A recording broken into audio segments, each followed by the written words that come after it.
waaye Médié. waaw sëñ bi. waaw ziar naa la maa ngi jégalu de affaire yi moo jaxase woon quoi. waaw amul solo gis naa xam naa dañu nekkul xarit ci Facebook bi moo tax mais pourtant jotoon nañu waxtaan de ba ma demandé la ami. yàggoon na nag xam naa da ko kii quoi xam naa peut-être Facebook bi nga kiiwaat quoi moo tax peut-être. waaw t'étais dans mes amis avant. ah ok kon dama la gis woon. ok maa ngi lay ziar maa ngi lay nuyu bu baax a baax di la delloo sa wàccuwaay. jërëjëf. waaw di nuyu ñi nekk ci panel bi yëpp man nag gëj naa live trop. dëgg la. waaw gëj naa waxtaan ak gars yi moom parce que dama nekk ci ay yitte nag moo tax quoi mais maa ngi ziar ñëpp di bàyyi xel ñëpp. et puis di la encourager comme ni ma ko faral di defee rek. man dama bëggoon am lu ma wax. ma gis la ngay live. te buntu bi ngay waxee des fois daf may xaw a intéressé. ma ne xaaral ma jaar ci sa canal pour wax ak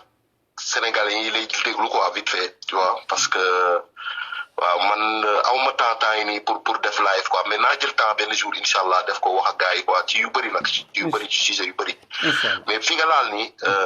ak xale yi nga doon wax ci étudiants yi dafa am solo trop. donc avant may commencer di la delloo njukkal rek di la wax merci beaucoup et puis wax nga dëgg te fii foog ñu ciy wax parce que affaire virus corona bi nii liñ ci war a waxuñu ko te en plus li ci gën a graaw li ci gën a kéemaane mooy autorités yi dañuy def tout pour minimiser cas bi nga xamante ni moom mooy pandémie bi ñuy wax lu ñuy wax pandémie bi nga xamante ni moom mooy waaj wër àdduna bi yëpp mun naa ne affaire bi du yam Chine kase. donc man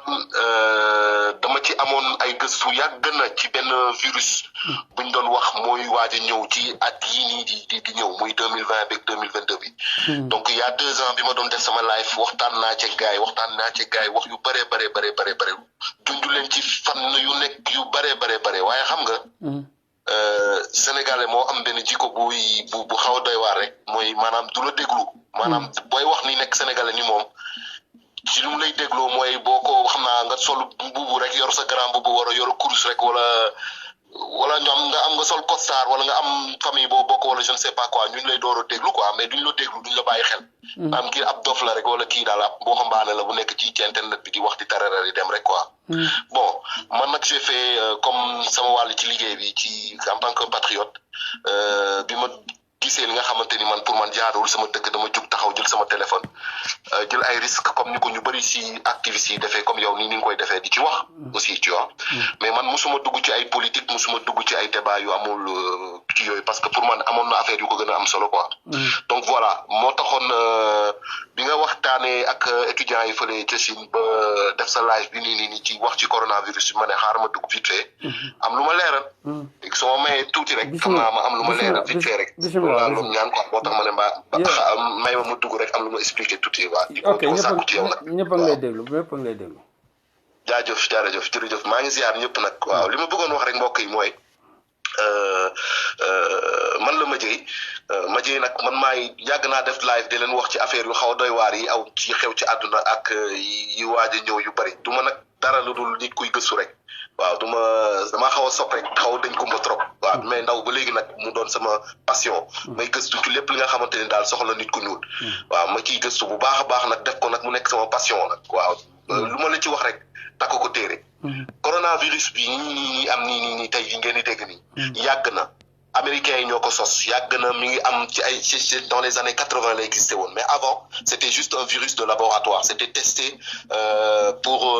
peut-être pour tasaare ko ci àdduna bi mais plus tard c'était pas prévu maanaam jamono yi ñu koy defar yàgg na c'est des années 80 quoi maanaam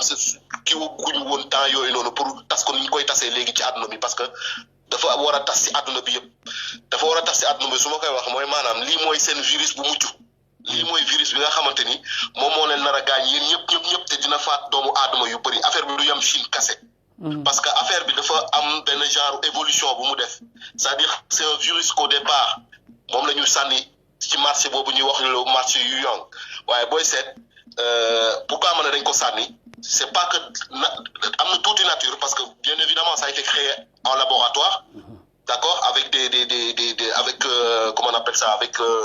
il y a de la biologie dedans il y a du naturel dedans li ma bëgg wax mooy maanaam créé wuñ ko artificiellement am na loo xamante ni comportement nit ak ni nit ki di dundee ak ni nit ki di jëfee maanaam comme chinois yi ni ñuy dundee ni ñuy lekkee ak seen façon dund bi ñuy dundee foofu boo demee ci marché Wuhan boobu di nga gis ni façon dund bi ñu fay dundee si maanaam li ñuy jël di ko dugal seen yaram boo koy xool dëggantaan nga nekk nit dëgg di nga yéemu ci yàlla ni nii naka la nit mën a jëlee di ko dugal ci yaramam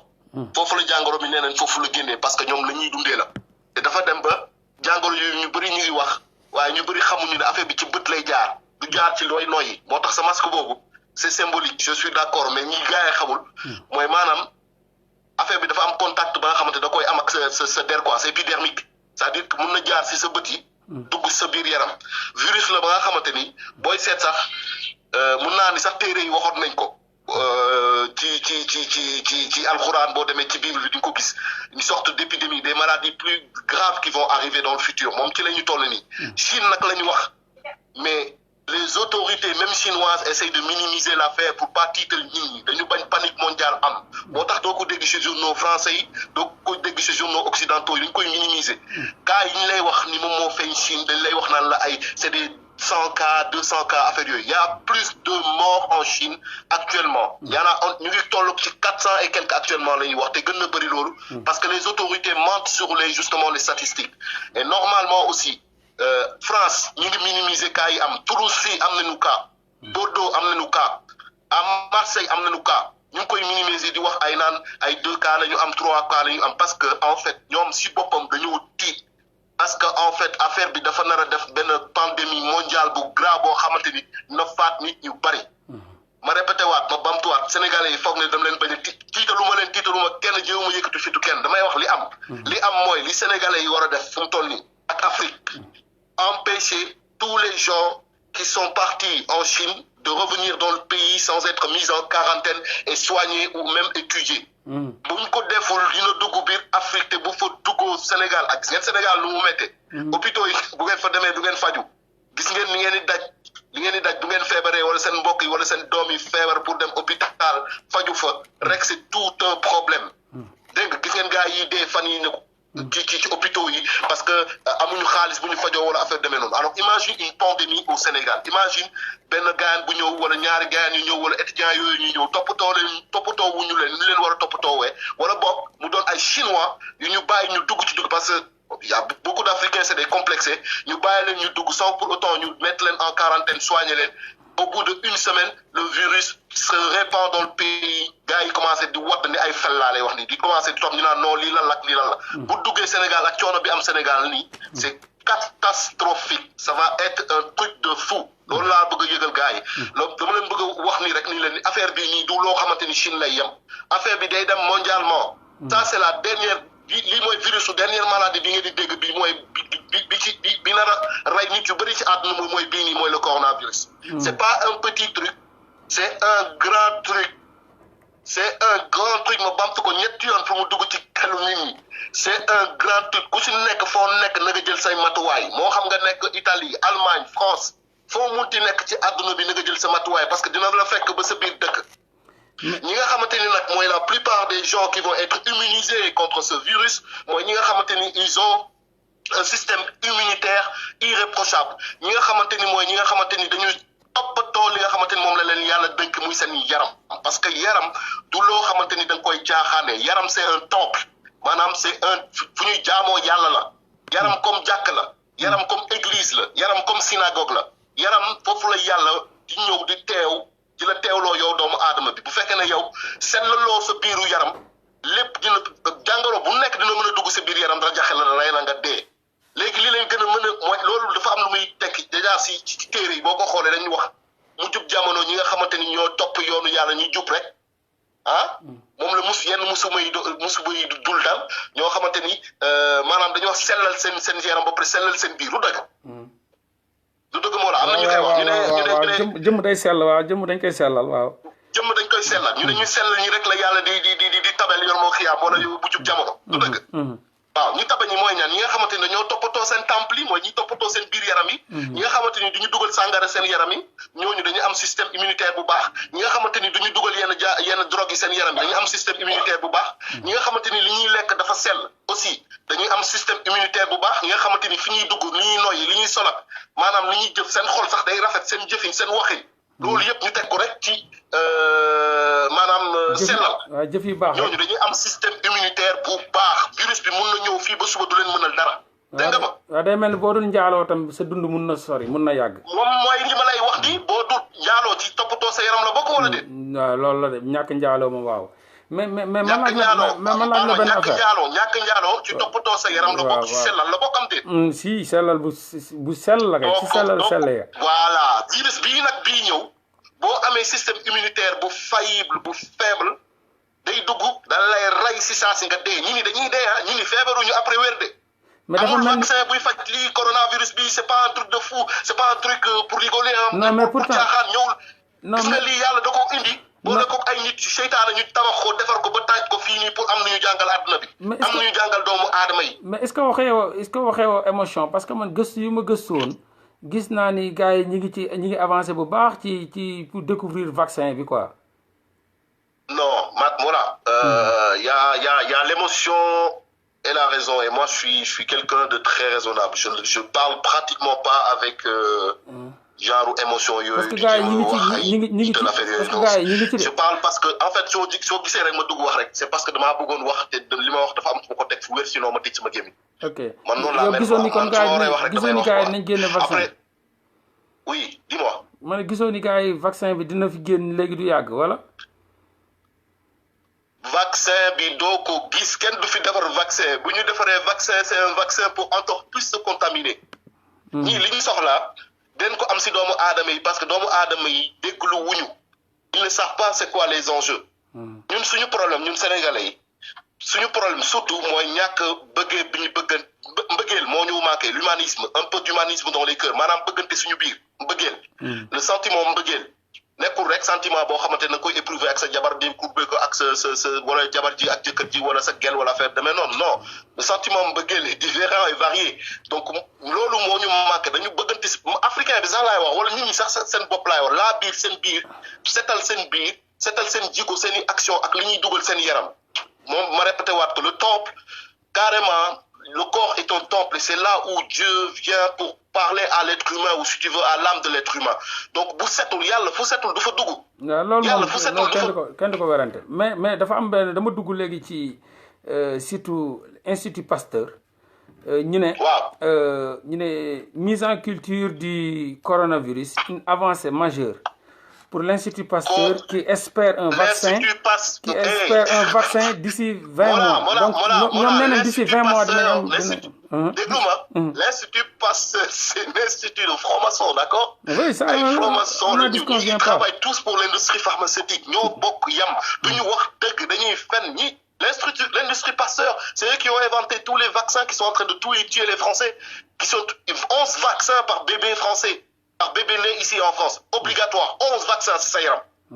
C'est l'industrie Pasteur qui fait ça. C'est qui? Ils ont inventé tous les médicaments que tu vois, tous les vaccins qui tuent les Africains en Afrique. Comment ils ont inventé à ton avis? Ils sont là, ils veulent inventer une sorte de remède pour pouvoir aider les gens à sortir. Pourquoi ils n'ont pas éradiqué le paludisme? Pourquoi ils tuent les médecins en Afrique qui essayent de trouver avec l'artémisia des plantes pour pouvoir justement créer des médicaments contre le paludisme? C'est l'industrie Pasteur qui fait ça. Ouais. Donc quand tu lis des trucs sur eux, fais gaffe, fais attention, c'est pas tout le temps fiable. Et ils n'ont pas envie que les gens s'inquiètent parce que c'est l'intérêt n'est calme. Parce que si nous commençons, c'est le pays d'Anne économiquement. Là, c'est un problème économique. Parce que fu mu toll nii bu ñu ñi gis xamee lii coronavirus lu muy teggi ak lan lay nar a def ci àdduna bi tous les bourses même la bourse là il va chuter le CAC 40 va chuter tous les commerces xanaa gisoo Chine li fa am ils ont fait un shutdown il y a des villes qui sont en train de fermer. nga foog ne day waaj a jeex. non ça va de pire en pire dafa la ñëwagul sa kër rek mais bu ñëwee nga xool. non loolu man booy nekk tey lan nga mën a wax ci ban appel nga mën a def pour gouvernement bi nga xam mi ngi seetaan les 13 étudiants yi nga xam ne ñoo nekk Wuhan ci épicentre virus bi te ñuy jooytu fu nekk. mais qu'ils rentrent chez eux nañ leen yóbbu ñu ñibbi. ñu leen yóbbu ñu bu ñuy àgg Sénégal ñu leen di dugal dans des cabines spéciaux pour mettre leen en quarantaine déjà soigner leen déjà xool lan mooy virus bi am nañ ay experts Sénégal ñu xool ndax ces enfants sont contaminés s'ils sont contaminés ñu jéem a xool naka lañ leen di désinfecter puis def ay études yu sérieuses pour mën a déterminer virus bi mën ci jël ay matuwaay yu mat sëkk lu ko may. lu ko may buñ si jëlul matuwaay yu sérieux laa wax de waxuma matuwaay yu caaxaan naan dañuy jéem a xool def pour la télé wala affaire demee noonu boo ci deful ay matuwaay yu sérieux tout le pays risque de tomber là 60% wala 40 ñi nga xamante ne amuñu immunité bu baax système immunitaire bu baax ñoom ñëpp ils vont tomber waxuma la rek Sénégal Afrique waxuma la rek Afrique Europe tu vas voir d'ici quelques jours là jël leen sama live bi ma ñi may déglu fii ñi nekk ci live bi ñi am doute ci li may wax nii enregistré leen li may wax nii à cet instant là même ñu xool d'ici une semaine ou deux ñëw leen sama Facebook après ngeen ñëw wax ma ne Mama Dieye li ngay waxoon yëpp ay kàcc la wala ay fen la maa leen ko wax dans 2 semaines wala dans 1 mois maximum tu vas voir si ils ont trouvé un virus pour le coronavirus ou alors ils vont te dire que le truc est devenu plus grave parce qu'en fait ce qui se passe c'est que le virus xam nga virus lan la virus dafay soxla coob dafay soxla naan dafay soxla noyyi just like you comme naa benn vidéo virus dafay soxla duñ koy waxatee sëy comme ni ngay sëyee yow parce que day dund ok day dund il vit il a un corps il vit il a besoin de manger il a besoin de se déplacer d'hôte en hôte pour pouvoir survivre te dafa ko jaral bakkanam comme yow sa bakkan jaral na la lu ne moom virus boobu nag bakkanam bi da ko am fu mu ko jaral dégg nga il évolue mais ils avaient pas imaginé que dina évoluer ba mel ni ñoom xamuñu lan la virus bi nar a dooni affaire bi dafa nar a muté ba xamuñu lan la war a dooni fu mu toll nii ils sont en panique waaw léegi dernière question mooy en fait sa bu ñu la dégloo lépp d'après say recherches et tout yow tu parles médicalement tu parles systématiquement ou tu parles pharmaceutiquement ci ban cadre ngay waxee en tant qu'un médecin qui parle ou bien en tant que un chercheur. Non, moi je suis pas médecin. Non, ou bien un chercheur. Voilà, je suis pas médecin. Non, dama bëgg a féetale sa wax fan ci en tant que ci médicalement tu parles de médicalement ou tu parles de pharmaceutiquement ou tu parles de sa vision la nii juste quelqu'un bu toog dóor ay café bu tàng jër ak benn mburóom bu am beurre fan ngay waxee quoi fan. parce que des fois day am toog ndekki sa benn ndekki bu neex rek après dama commencé sama live ok vas-y waaw dama commencé ma ne la ok waaw dama commencé ma ne la dama yàgg gëstu quoi ci lépp la nga xamante daf ma soxal sama askan soxal nit ku ñuul wax naa la ko tu vois et puis sama passion la gëstu ci wàll bu nekk lépp la nga xamante ni soxal na sama askan rek dama ciy gëstu à fond su ko jaree je suis pas médecin je suis pas philanthrope je suis pas philosophe je suis pas professeur je suis pas étudiant nit la simple boo xamante ni yàlla daf ma may sama xel te yàlla nee na xel pour xalaat la ma jël sama xel di ko jëfandikoo maintenant nag su ma soxlee wax ak nit ñi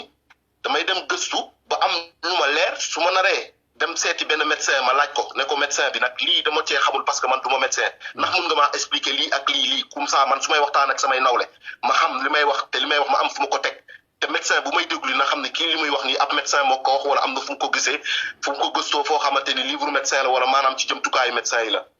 muy ci wàll woowu noonu muy ci yeneen wàll ak yeneen wàll j'ai fait déjà mes preuves pendant plusieurs semaines fan nga gisee ni coronavirus bi du am vaccin dina rajaxe monde bi te ñoom ñoo ko créé yow li nga wax ni foo ko gisee quoi foo ko laa ko gisee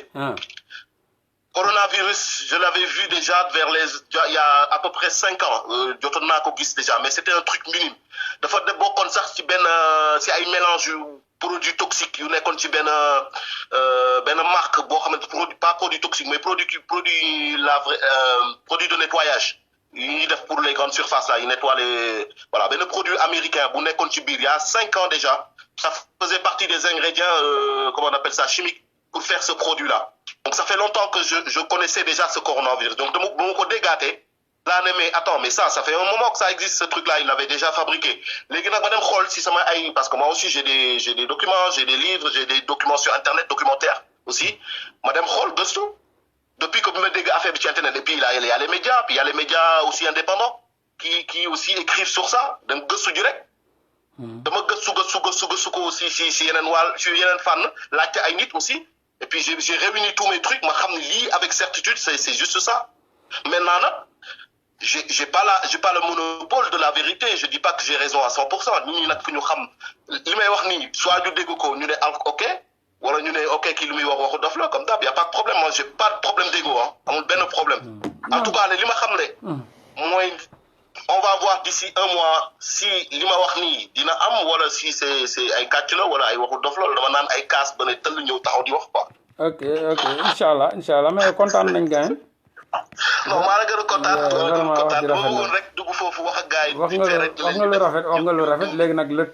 temps jugera le temps est le meilleur juge. incha allah on verra bien de toute façon gars yi ñoom nee nañ am gars yi daal ñu def attention. ok mais leen c'est plus sérieux que ce qu'ils disent et que les autorités comme ni nga ko waxee léegi wax nga ko sax yow sa wax nga ko sax nga ne étudiants yi autorités yi dañ leen di tere ñu wax télé. mais pourquoi ñu leen di tere ñu wax télé. bu fekkee ne lii c'est un problème et qu'il faut l'arranger. pourquoi ñu leen di tere ñu yee ñi ni pourquoi ñu leen di wax bu leen wax ak kenn. waaw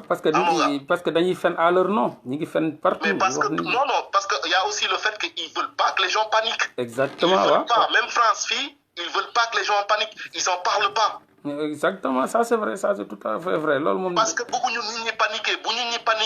le marché de la bourse, ça va tomber, le 440 va chuter, les gens ils vont plus aller dans les magasins, c'est une question d'économie, c'est une question d'argent. Nous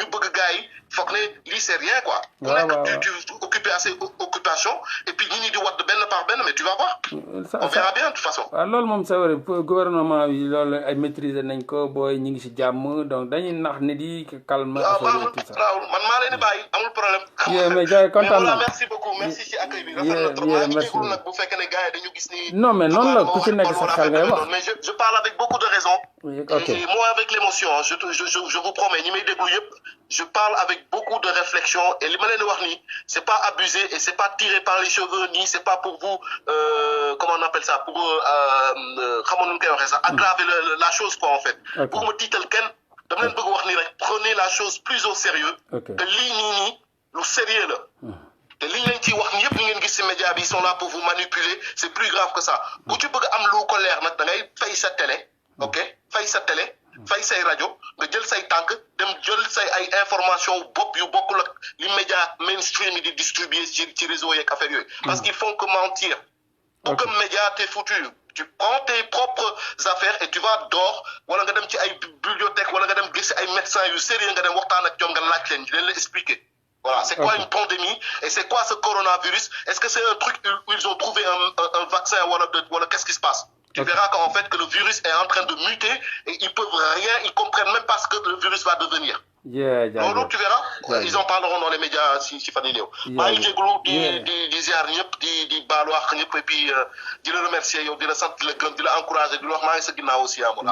merci beaucoup merci respect jaajëf oui jaajëf wax ji rafet na wax ji nice na donc je pense que dañ def live bi juste rek pour rappeler autorités yi que le problème est sérieux et que nañ ko jël au sérieux te aussi bon voilà quoi comme ni ñu koy waxee sénégalais yi aussi ñi ngi fële ñi ngi Wuhan ñi ngi Sibir ñi ngi ci nekk ñu ci jàmm c'est des sénégalais yi nga xam ni ñëpp liñ mérite di nga mérité jàmm ja nga mérité moom lañ mérité seeni waajur moom lañ mérité te ñi ngi ci fitna gu métti donc voilà ngeen gën ci bàyyi xel te bàyyi foowee dund jàmbur yi te bàyyi foowee dund askan yi bàyyi foowee dund ñi nga xam ni ay sénégalais lañ ngeen nekk fii ñii naan dañuy bañ a seen parents yi tiit ngeen leen di fen baaxut donc wax dëgg guy tiitalaat sax moo gën fen guy nalawalaate fen baaxul te gars yi fen du dara tout le monde ment fen rek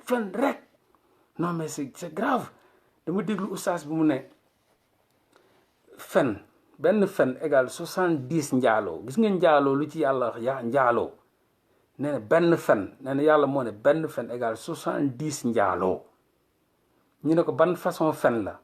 le prophète sallallahu alayhi wa sallam ñu ne ko ban façon fen la mu ne mooy nga ne juste benn xale am demal jëndal ma fële comme ça demal jëndal ma fee Marlboro boo ñëwee ma may la biscuit wala ma may la bonbon xale bi dem jëndal la Marlboro ñëw joxoo ko bonbon bi loolu gis nga fen boobu moo gën a yomb te Sénégal fen rek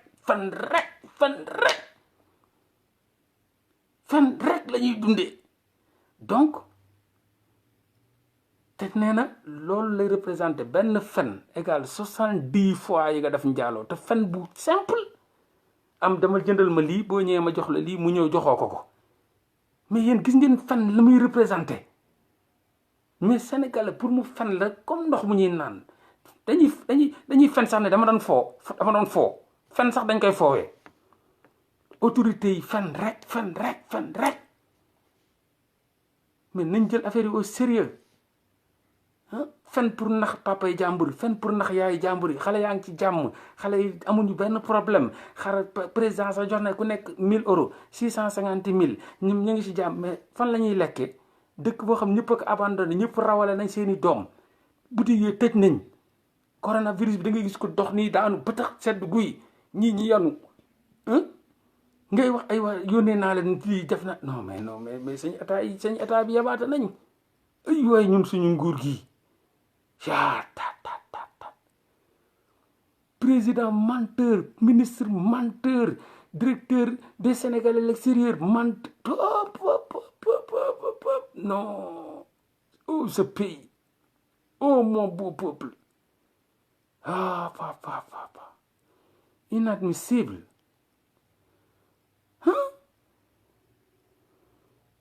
oh c'est grave c'est dommage quoi c'est hyper dommage pour mon pays quoi hyper dommage pour mon peuple monsieur le président c'est 600 000 yooyu ña fa nekk xiifu ñu woon mosoo leen yónnee 600 000 te mosu ñoo jooytu luñ la jooy xam nga ko dañ ne nga génne leen foofu bu fekkoon ñu xiif la doon ñaan naan may leen ñu ceeb may leen ñu nga yónnee leen 600 000 mënuma tëju ci ab néeg awma lu ma lekk awma lu ma naan te yor lu ma lekk yor naa ko nag ñàkkuma ko yor naa ko mais mënuma fa génn ndax dëkk ba coronavirus bi dafa dévasté yàq na dëkk ba yëpp rajaxe na lépp épidémie dévastatrice lépp la rajaxe fu may jëm boo ma joxee 10 milliards fan laa jëm fan vous parlez de quoi nit naan la génn ma fii ngay joxe ay 600 000 naan wutal loo lekk dafa mel ni Bill Gates bu mu demee ci banque ba dugg ci banque bi di génn am benn SDF bu ko kar ne ko monsieur dama xiif Bill Gates ne ko oui il faut manger da ngay lekk il faut nga lekk quoi lekkal baax de il faut ngay lekk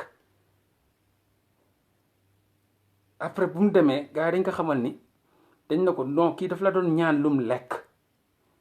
mu ne non xamewu ko noonu dama foogoon ni dafa feebar mënul lekk parce que daf ne lekkul ma ne ko waa da ngay jéem a lekk da nga Bill Gates lu mu wax daf ne moom dafa foogoon ni kooku doon ko ñaan moom xamuloon ni sax da koy ñaan parce que dafa foogoon ni dafa feebar wala mënul lekk moo tax mu koy encouragé naan ko lekkal te pourtant kooku da ko doon ñaan mais xamuloon ni sax te kooku da ko doon ñaan parce que moom mënul prétendre dans ce monde que am na ñuy nekk fii nii ay États-Unis yooyu ñëw di kar pour luñ lekk nee na jour boobu la gën a bàyyi xel ci nit yi mooy SDF yi ne ci mbedd yeeg yooyu loolu la Bill Gates wax léegi yow nit ki di la wax sauver ma nga naan dama ko yónnee 600 000 loolu mooy lan di la wax sauver ma nga yónnee ko 600 000 génn ma fii c'est dommage quoi en tout cas man loolu laa amoon lu may wax bon dinaa jëlaat sénégalais yi ba d'ici incha allah les sénégalais de Wuhan de la Chine dinaa leen jëlaat les étudiants yi nga xam ñi ngi tëju foofu ñëpp rawale nañ seen doom sauf ñoom donc dinaa leen essayer jël fu nekk ni nag dañ leen teree wax gouvernement bi leen fitnaal tere leen wax ne leen bëgguñu leen dégg ci média yi dañuy daw rajo yi dañuy daw télé yi dañuy daw journaux yi mais ñoom luñ ma wax ne ma grand waxal ñu en attendant suñu parents yi ñi ngi ci réunion tey donc lu ci génn suba dinañ la wax et puis bu ko laajee aussi ñi nañ def anonymat wax ak sénégalais yi ñu ngi bëgg a dee te ku bëgg a dee wequ léegi nag ci ñoom la des naa leen ci yéen la des boo leen fa nekkee gouvernement naa ne bu leen wax dina leen sauver dinañ wax dina leen sauver ba ngeen dee ñun suul rek lañ mun de ñun ñi ngi fi de ñi ngi toog Sénégal rek ku dee ñu suul la loolu rek lañ fi nekkee ba bés bi ñuy dee tam ñu suul ñu ku fa taxawaale ñu suul bu la police rayee ñu ñëw suul bu la gendarme rayee ñu ñëw suul bu la président rayee ñu ñëw suul bu la ministre rayee ñu ñëw suul buñ la tëjee ci kaso ba mënuñu ci dara ñun bëriwuñ pexe de Guy Marius Sagna ngi ci kaso 2 mois et quelque ñi nga yuuxu ba léegi ma nga ca kaso ba dara bougé wul dara. donc boo leen xullee fii ñi leen di nalawloo ba ngeen dee fa ñun suul rek lañ am de picc ak peel bi moom kenn terewu ko fu ñu dee ñu suul la après bu ñu maasalee fàtte la de ñetti lixlaas la ñuy dóor après suba ñu eggali dóor sañuy caan ak sañ ceeb bu fa tarajan non et la vie continue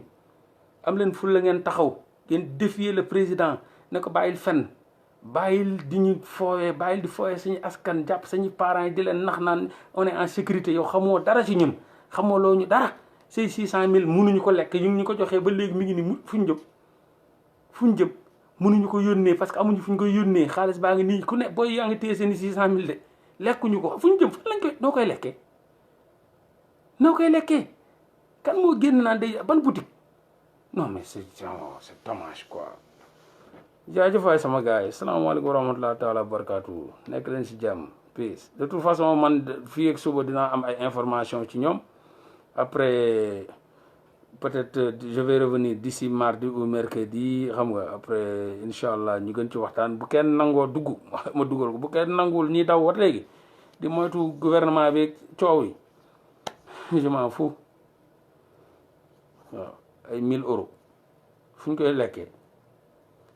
ils peuvent pas parler dans ils sont 13 ñaar ñi wax nii ils sont 13 dañu am porte-parole jël naa yeneen ñaari booy pour wax loo leen booy ne ma non grand mënuñoo wax booy bi fi génnoon sax def benn live di wax ak dañ ko fi menacé ay kii mi ngi nee toog man leen léegi yéen ñaar kenn mun ñu ne non wut nañ benn porte parole léegi ils l'ont bien organisé wut nañ benn porte parole baa war a wax kenn warul wax bu kenn génnee wax ñeneen bu gouvernement bi dóoree kaan yi dañ naan kële la de dañ lay sacrifier de oui ay booy ndaw lañ c'est des étudiants ay booy ndaw lañ. donc bu fekkee kenn dafa génn nii gouvernement bi dégg nañ kenn kuy wax fii wala dégg nañ keneen ku dugg ci live kee wala wax na indil leen ay problème gars yi dañ naan la kii la parce que ñoom bañ nañ ko ba wut nañ porte parole booy bii mooy porte parole bi ki ñeneen ñi may waxal booy bii mooy porte parole seen photo sax dañ koo dindi léegi seeni photo dañ ko dindi booy bii mi ngi ni étudiant Chine booy bii mooy porte parole bi kii lañ def porte parole mi ngi nii booy bii laa doon waxal xalil bii mi ngi nii xalil kii laa doon waxal xalil ñoom ñaar ñëpp wax naa ak ñoom tey xalil mi ngi nii xalil la ngi nii moom laa waxal bërki dem ba léegi 3 jours 4 jours booy yaa ngi jooy ña nga ci fitna ña ngay bëgg a dee donc ñii laay waxal bu ma waxee léegi wut nañ porte parole nee nañ bu kenn wax na moom rek wax te moom tamit nee nañ ko bul wax ak journaliste bul wax ak télé bul wax ak rajo ñoom il veut retourner il veut rentrer au Sénégal loolu rek lañ laajte nee nañ kuy yónnee xaalis soxlawuñu mënuñu am fuñ ko lekkee mënuñu am fuñ ko naanee soxlawuñ xaalis soxlawuñ dara nee na ils veulent juste rentrer comme tout le monde. l'Afrique blanche rawale na ay doomam Europe rawale nañ seen doom Amérique rawale nañ seen doom même Chine am na ñi nga xam ne jël nañ ñu nekk ci épicentre kii bi épidémie bi rawale seen i doom ñoom rek ñoo fa ne sénégalais ya mënuñu génn nag donc ñoom ils veulent que rentrer lii lañ la laaj ñu la lekk laaj ñu la ceeb laaj ñu la diwlin rawale ma ñibbi nga yónnee ay jënd leen ceeb jënd leen diwlin non mais c'est pas sérieux quoi c'est pas sérieux c'est dommage quoi tant que deewuñu fa rek kenn du wax quoi non ci ay Sénégal moom métti papa mais seen doon sénégalais rek nattu la quoi sénégalais nattu bu métti la ay directeur de sénégalais de l'extérieur koo xam ne mun nga nekk extérieur ba dee doo ko gis directeur des sénégalais de l'extérieur nangam muy fay ko ay millions Sori Kaba fii la nekkoon politiquement di fen bañ dàq ko léegi jël nañ seen beneen nit encore boo xam ne lépp pour caser leur seeni élément des postes politiques ministre poste politique la député poste politique la maire poste politique la directeur poste politique la PCA poste politique tout est politique au Sénégal tout est politique da ngay fal nit pour mu teg fa les hommes qu'il faut à la place qu'il faut mu teg fa ay militants am mu teg fa ay nitam militant boobu tam teg yeneen militant am mu teg yeneen militant am mais Chine waaye dëkk bu mag la de Koli Chine dëkk bu mag la nit mun na fa dem jàngi ay communiste lañ ay guerrier lañ ñoom ñoo gën a développé Sénégal bu dee ay nit dañuy jàngee Cheikh Anta Diop kay nit war naa mën a dem Chine jàngi Cheikh Anta Diop bu gën a torox googu noonu nit a nga fay jàngee kay di génn Macky Sall fa la génnee di Mame Mbaye Niang fa la génnee di ñi ngi gérer ay milliards yor di détourner ay milliards ku jàngee université Cheikh Anta Diop génn doon dara kay doon su président kon kay sa waay nag xanaa boo bëggee doon président yi war ngaa mën a dem Chine loolu kay xam-xam moom yàlla sax moo ko waxoon jar naa dem ba Chine xam-xam jar naa dem ba Chine waay donc leen rek lañ leen ñaan nañ leen rapatrier nañ leen delloo 13 personnes booy 13 personnes wax fii ngay fanaan sax wax lii fii ngay fanaan quoi c'est hyper dommage Sénégal métti na quoi gars yi baa leen gaan en tout cas booy daal nee naa leen mi ngi noonu léegi nag question de survie la bu ngeen ñëw défendre seen bopp génn ci ngeen toog foofu naan ay nee nañ ku wax nii la ku wax nangam toog leen foofu sénégalais du président bi dina leen nax ba ngeen faatu fa ñu suul leen foofu parce que dina leen ne bu leen wax dinaa leen defal lii di leen chantage doo leen wax ngeen di daw journalistes yi di daw journalistes yi malgré que dañ ciy wut weccee dinañ ci def ay journaux gars yi suivre ñu jaay seen i kii mais tamit dañ lay dimbale dañ leen di dimbale ñu ngi leen di dimbale parce que ñu ngi ñoom au moins journalistes yi bu ñu jotee ci affaire bi yéen ngeen wax ñu dégg leen journalistes yi def ko benn dossier commencé xëpp ci kaan yi dóor pression léegi nguur gi tourné mais léegi moom moo tax ñu nekk seen diggante entre yéen ak journalistes yi ne bu leen wax ak journalistes yi bu leen wax ak télé bu leen wax ak rajo ñoom dañoo muus parce que dañuy bañ ngeen jël parce que ñoom ñi ngi gouvernement bi autorités yi ñi ngi gëmloo monde bi que coronavirus jegewul Sénégal xamul sénégalais coronavirus c'est protégé par sénégalais bi yàlla da ko protégé il n'a rien à voir avec coronavirus loolu la mais c'est la psychose comment il change de ville dañuy dox comment il change de ville mon frère Wuhan léegi nan la ñuy changer ville xanaa bus yi taxaw train ya taxaw métro yi nu ñuy changer ville dañuy dox ils vont quitter Kaolack pour dox ba lu mu tudd Guinée yoo xam nga ville ay Chine seen ville yi ni ñu mel pour yow Chine dafa mel ni Kaolack ak Dakar da ngay dox quoi non mais gars yi ce pays yow xanaa Sénégal nga ne Sénégal rek moo am ay genre village de Dakar village Kaolack nekk village yi taxaloo mun nga ko dox ñii ay continent la ñu yor saway ay avion ñooy dem mooy day mel ni waa ji nga naan maa ngi États-Unis rek mu ne foo nekk nga ne maa ngi New York mu ne waaye am naa sama benn doom bàjjan bu nekk Detroit mais dama seeti ko mais sa waay yooyu Sénégal la yem de ay am naa sama doom bàjjan bu nekk Detroit nangal mënuñu jënd billet avion yi dawul déggoolu mu la tout est arrêté ville morte boutique yi tëju bus yi dawuñu train yi dawuñu wala yéen doo leen dégg mais avec les 600 euros bus yi dawuñu train yi dawuñu métro yi dawuñu avion bu fay ñëw mooy avion yoo xam ne dañ leen di ay état ñoo leen yónni ñu ñëw jël si seen i compatriotes daw dem seen yoon loolu rek ko fa am moom ngay gis ñi leen di pompe après avion bu fa taxaw c'est pour ñëw jël say compatriotes dajale leen fenn jël leen mettre dugal leen ci avion bi ñoom kese delloo leen mettre leen en quarantaine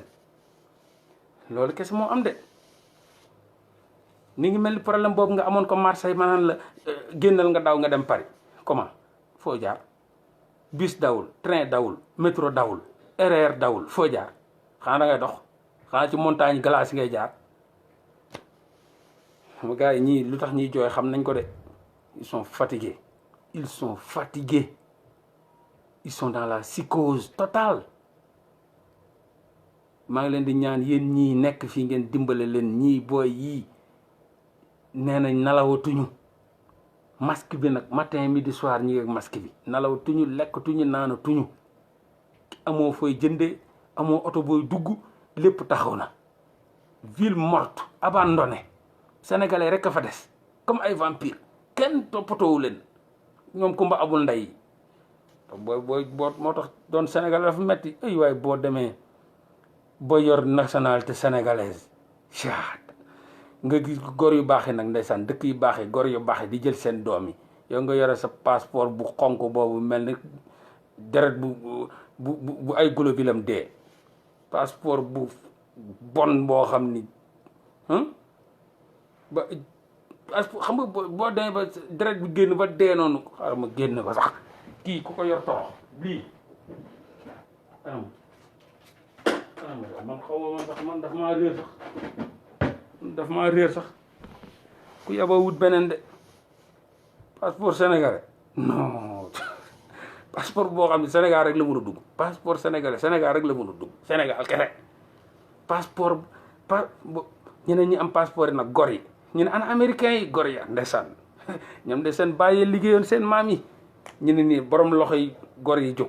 ñooy gor ya américains yi ñëw teg seen avion dugal gor yëpp yóbbu leen chinois yi ñëw japonais yi ñëw ana sama gor yi ñu ne maa ngi ni waay gor yoo jóg chinois yi jël seen gor yi ñoom ndeysaan japonais yi yóbbu Japon waa Corée du Sud ak seen passeport bu bëla ba ay waay bëla ba ñi ñoo taxaw nag ñu ne ana gor Corée du Sud ya ñu ne ñu ngi nii avion ba ñëw jël leen yóbbu jaam ya lañ fa bàyyi de seen passeport bu xonk bu passeport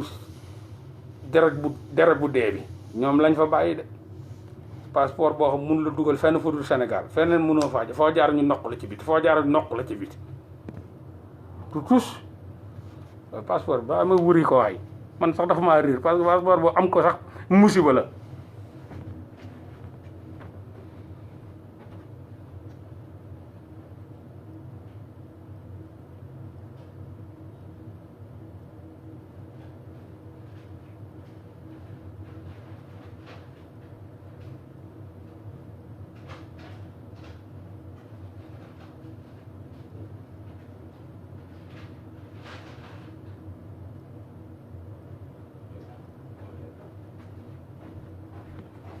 waaye ba leen passeport ñàkk jom baa ngi nii passeport ñàkk jom jaa ngi nii kii moo gën a ñàkk jom fii kii comme këyitu caaf mënu la dugal fenn ñàkk jom passeport bu gën a ñàkk jom bu gën a ñàkk xorom ci monde baa ngi nii ñàkk jom lañ def lii boo ko yoree amoo fooy jaar Afrique rek kii du la yóbbu fenn da nga yor bu Chine bi mu yóbbu la fépp nga yore bu Maroc bi mu dugal la dëkk yu bari nga yore bu Corée du Sud mu dugal la fépp bu Amérique bi France bi ay waay bii boo ko yor di torox boo ko yoree rek torox bii xoolal Afrique sax foo dem ñu dàq la parce que buñ bëggee dem coupe d'Afrique bi buñ bëggee dem ci dëkk naar ya dañ visa lañ ñu laaj xool leen ba pare def ci seen i Afrique dessiné seen i Afrique CEDEAO lañ la wax lu leer de waxuñu la Afrique de CEDEAO lañ la wax CEDEAO Maroc bokk ca Algérie dëkk yu bëri boo bëggee dem Afrique du Sud sax da ngay wuti visa ñoo ñàkk jom ñii yu wër jom ko ñàkk jom rek jëlal lii wutal lii munul comme këyitu caaf moo tax booy moom lañ yore ña nga Chine toog jom mi borom passeport gor yëpp ñibbi nañ bàyyi leen fa ndeysaan ay passeport bi moo ñàkk jom yaa ñàkk jom yow gor yooyu ñibbi nañ bàyyi nañ fa borom passeport jaam yi wut leen yeneen te lay wuti leneen kii ku ko yor torox kii xott flyer sax ak gën ku ko yor torox boo amul visa bu viddee ay waay bu këyit bi melee nii vide yàlla boo mel nii nag vide laajal ñoom jiji ay balaa ñu caa def visa lu ne daj nañ ko laajal sama ñoom copain ñoom Abdoul lii balaa ñu caa am visa moo tax bés bu ñu la ci tamponné doo ko sax gëme da ngay jibile di daw laa ilaha illallah mel ni yàllaa la feeñ kii buñ ci tamponné yi doo ko sax gëme da ngay dëgg ba sa taat yi ñàkkutoo xat pour nga am visa pour si loo yor yëpp lu nga dajale yëpp condamné yëpp nga cay def di nga daw ba sa taat yi too xat pour ñu dóoral la ci tampon moo tax ku ci am tampon ne ko xaaral ma ñëw wuti lu ma def boo yu ko am ña nga fa de gor yëpp dem nañ bàyyi leen fa passeport jaam bi lañ yor passeport jaam bi ku ko yor dee kii ku ko yor dee de ku ko yor dee asalaamaaleykum wa rahmatullah ku ci nar a wax de wuti leen yeneen passeport de maa leen ko ñaan nag wuti leen yeneen passeport ji passeport bi moom boo ko passeport bi rek am ko yombut passeport bii rek am ko yomb këyit bii nii rek am ko yombut il faut nga naxe wala il faut nga corrompre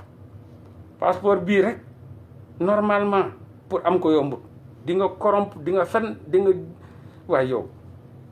parce que fen bi sax même booy dugal visa di nga ci boole fen visa bi fen parce que di nga wut këyit boo moomul di nga wuti compte bu foo di nga dem dëkk di fu ne ngay dugg passeport bi laa la wax de passeport bii ji dama ne gars yi dañ naan fen baaxut waaye fen bokk na ci ngay demander visa dugal këyit yu foo ñun ñëpp dañoo fen këyit yu foo taqale fële ab fële dugal defal ma fii di c'est-à-dire balaa ngaa dugal visa dina am lenn lu foo di nga corrompre di nga fen di nga corrompre di nga dugal këyit yoo amul di nga ci yokku non yow sa waay yow tamit lii ku dee moo la rey. salaamaaleykum gouvernement bi fen rek fen ñoom ñëpp kenn yoru ci li Macky Sall yorul lii de passeport américain la Macky Sall yore passeport bu pare au delà de passeport diplomatique passeport américain la Macky Sall yorul lii de benn ministre yorul lii benn député bi nit yu gor yu baax yëpp kenn yoru ci lii kenn yoru ci lii lijjanti wuñ ko sax ña nga wuti yu baax amul benn autorité bu am jom bu yor lii laa la wax kenn yoru ko ñi ko yor anañu ña nga Japon ñi ngi Chine di bëgg a dee ñi yor ñu baax yëpp daw nañ jaajëf waay bëggee peace